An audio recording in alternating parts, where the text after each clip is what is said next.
बिस्मिल्लाहिर्रहमानिर्रहीम। अस्सलाम वालेकुम। कैसे हैं स्टूडेंट्स आप सब? उम्मीद है आप सब खैरियत से होंगे और बिल्कुल ठीक ठाक होंगे। और आपने लास्ट एग्जाम्पल 1, 2, 3, 4 सब देख ली होंगी और उनकी प्रैक्टिस भी कर ली होगी, क्योंकि अब हम स्टार्ट करने जा रहे हैं एग्जाम्पल नंबर 5 और आपने साथ साथ चलना है।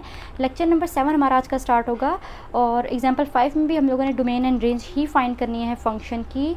और एक और काम एक्स्ट्रा है, क्या है कि ड्रा इट्स ग्राफ। हमने इस फंक्शन का ग्राफ भी ड्रा करना है साथ। डोमेन और रेंज तो फाइंड करनी ही है, लेकिन अब इसमें एक और काम आ गया कि ग्राफ ड्रा करना है। बहुत ईजी है, ग्राफ हम ड्रा कर लेंगे। 9-10 क्लास में आपने ग्राफ्स वाले अलग अलग चैप्टर्स पढ़े, तो इनमें कोई प्रॉब्लम नहीं होगी। तो सबसे पहले तो क्या करना है, अगेन डोमेन एंड रेंज के लिए फंक्शन लिख लेते हैं। अच्छा, तो अगर अभी तक आपने एग्जाम्पल 1 to 4 कोई वीडियो नहीं देखी या कोई स्किप हो गई है, तो सबके लिंक मैंने डिस्क्रिप्शन बॉक्स में दे दिए हैं, वहाँ से आप देख सकते हैं। फंक्शन लिख लेते हैं, f of x is equals to x square plus 1।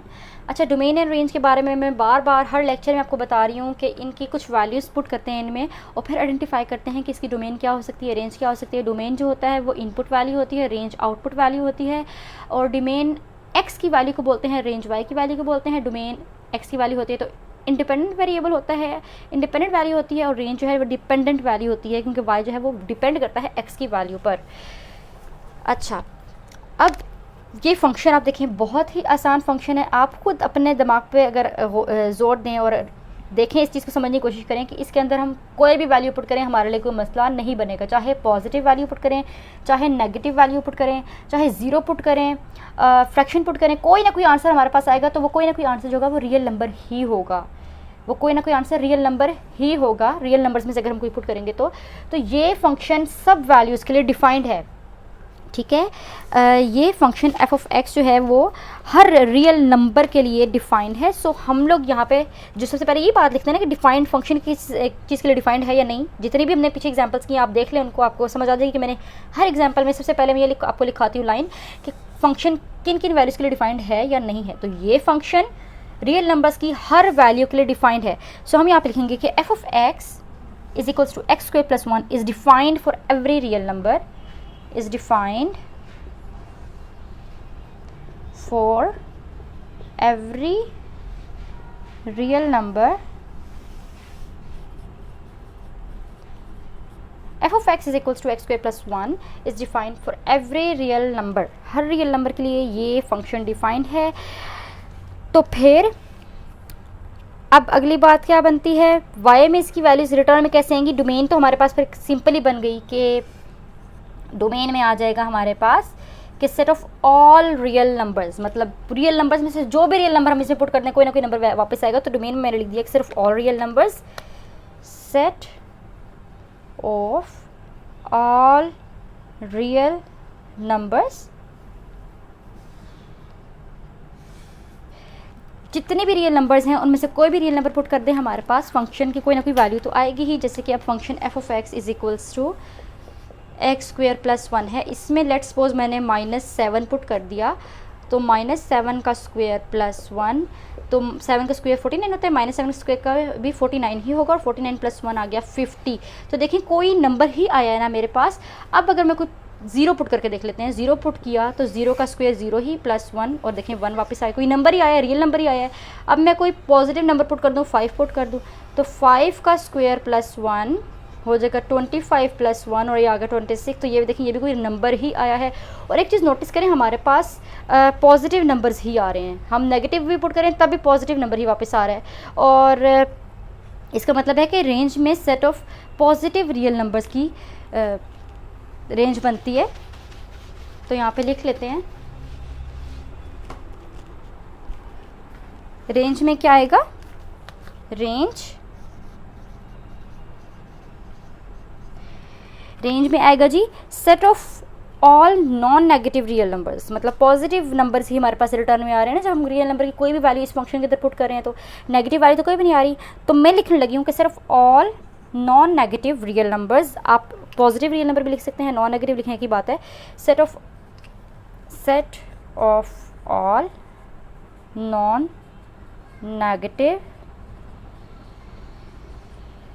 Real numbers,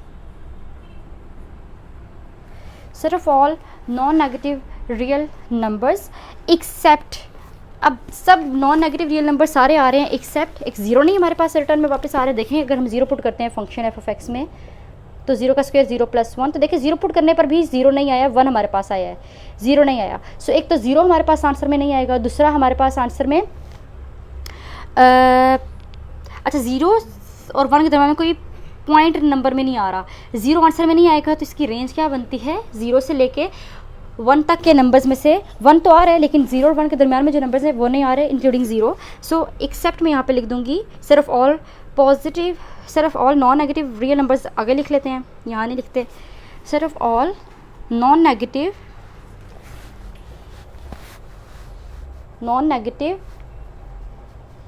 real numbers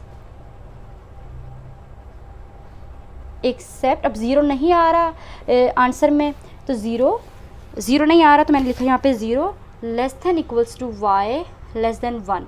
अब ये बात मैंने क्यों लिखी है, क्योंकि 0 नहीं आ रहा है आंसर में कहीं पे भी।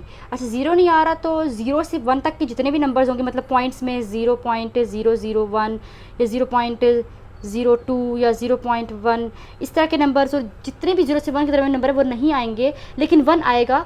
तो 1 इंक्लूड हो रहा है, लेकिन 1 से छोटे नंबर और 0 से बड़े नंबर रेंज में नहीं आएंगे, तो इसलिए मैंने ये रेंज लिखी है। तो उम्मीद है स्टूडेंट्स आपको मेरी बात समझ में आ गई होगी और ये वाला क्वेश्चन आपका सॉल्व हो गया होगा और डोमेन एंड रेंज भी का कॉन्सेप्ट भी क्लियर हो गया होगा। तो जी यहाँ तक हमने काम कर लिया डोमेन एंड रेंज का, लेकिन इस एग्जाम्पल में हमें एक और काम भी कहा है कि ड्रा इट्स ग्राफ, इस फंक्शन का ग्राफ भी ड्रा करना है। तो ये एडिशनल काम है। ग्राफ ड्रा करने के लिए हमें तो सबसे पहले एक टेबल बनाना पड़ेगा। तो टेबल बना लेते हैं, खुद से रैंडम वैल्यूज़ ले लेंगे एक्स की और वाई की वैल्यूज़, हमारे पास एक्स की वैल्यू पुट करने से आती जाएंगी। तो टेबल बनाते हैं एक्स और वाई, यहाँ पर अगर लिख लें हम, टेबल पहले बना लें अगर,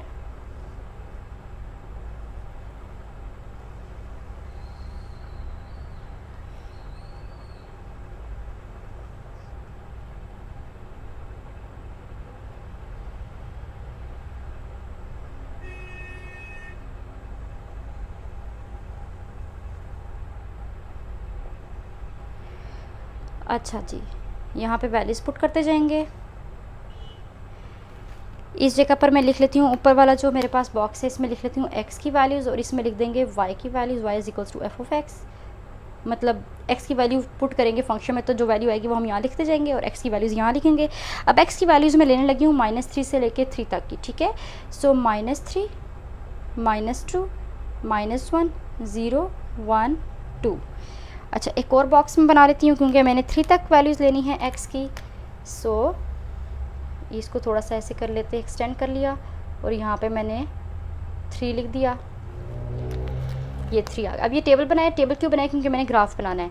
अब ये जो वैल्यूज़ मैंने सारे लिए हैं ये फंक्शन में बारी बारी पुट करके y की वैल्यू निकाल लेती हूँ, या F of X Y equal ही होता है तो उसकी वैल्यू निकाल लेती हूँ। अब एफ ऑफ एक्स में सबसे पहले पुट करूँगी -3, तो -3 पुट किया तो आया -3 का स्क्वायर +1, तो -3 का स्क्वायर 9 +1 ये आ गया 10। तो यहाँ पे वैल्यू क्या लिख दी, 10 वैल्यू लिख दी। अब मैंने पुट करना है एक्स की जगह पे -2, -2 का स्क्वायर होता है 4, तो 4 + 1 आ गया 5, तो मैंने यहाँ पे लिख दिया 5।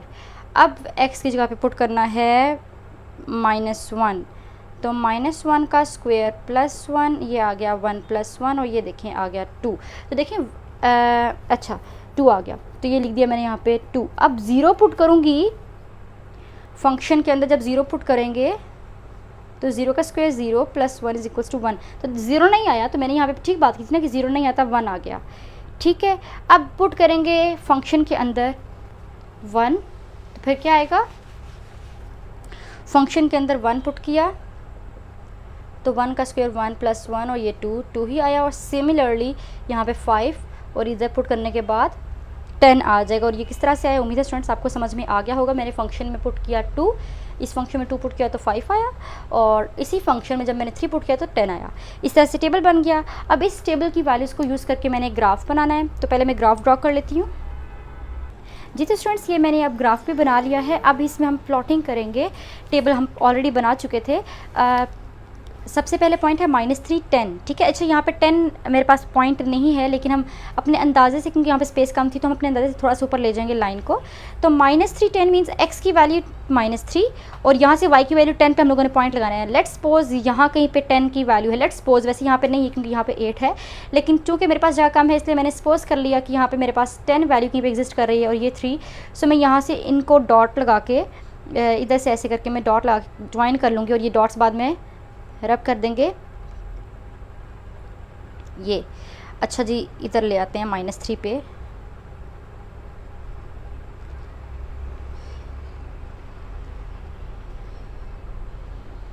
जी ऐसे,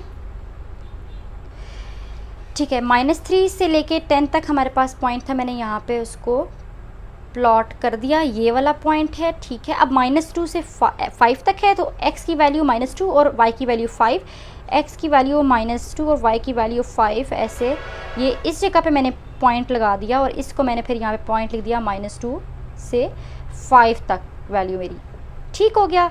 अब -1 से 2 तक है, तो -1 x की वैल्यू और y की 2 वैल्यू, ये तो ये मैंने पॉइंट थोड़ा सा प्रोमिनेंट करके लगा दिया और यहाँ पे मैंने पॉइंट लिख दिया अपना -1 से 2, ठीक है। अब 0 से 1, तो 0 मेरे पास x की वैल्यू है और 1 मेरे पास y की वैल्यू है।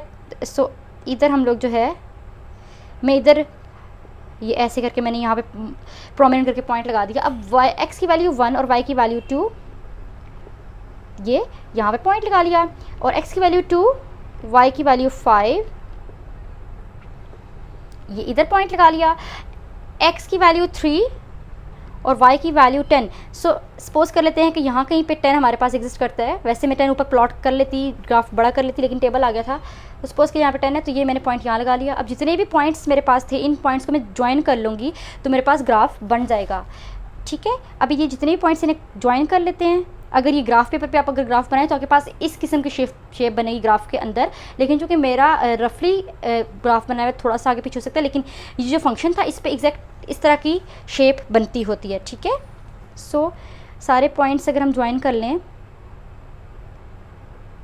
ये इधर पॉइंट है, इधर ये ऐसे, ये तो अभी थोड़ा सा रफ अगर हो रहा है, लेकिन अगर आप नोटबुक पे एग्जैक्ट तरीके से या ग्राफ पेपर पे ये ग्राफ ड्रा करेंगे तो आपका बाकायदा एक यू किस्म की, ये कुछ इस किस्म की शेप में यू में बनेगा ये वाला ग्राफ, और बिल्कुल नीट होगा। अगर पॉइंट्स एग्जैक्ट डिस्टेंस के साथ बनाए होंगे तो ठीक बन जाएगा।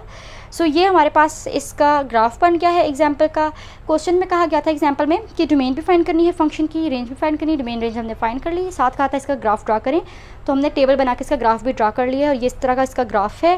मैं आपको बता चुकी हूँ कि ग्राफ की शेप इस किस्म की होती है। अगर आप एग्जैक्ट नोटबुक पर स्केल पेंसिल यूज़ करके नीचे ड्रा करेंगे तो आपकी भी एग्जैक्ट शेप बनेगी, मेरी भी इस हिसाब से बिल्कुल ठीक बनी है। तो स्टूडेंट्स, अगर आपको वीडियो अच्छी लगी है, क्वेश्चन सारा समझ में आ गया है, तो वीडियो को लाइक कर लें और अपने सब क्लास फेलोज़ और फ्रेंड्स के साथ शेयर कर लें ताकि उन तक भी ये क्वेश्चन और इसका सोल्यूशन पहुंच जाए। और वीडियो को लाइक भी कर लें, चैनल को सब्सक्राइब भी कर लें, बेल आइकन पे भी क्लिक कर लें ताकि आने वाली हर न्यू वीडियो का नोटिफिकेशन आप तक टाइम पर पहुँच जाए। और अब मैं आऊँगी किसी न्यू वीडियो के साथ जिसमें हम नेक्स्ट एग्जाम्पल को सॉल्व करेंगे। तब तक के लिए अल्लाह हाफिज़।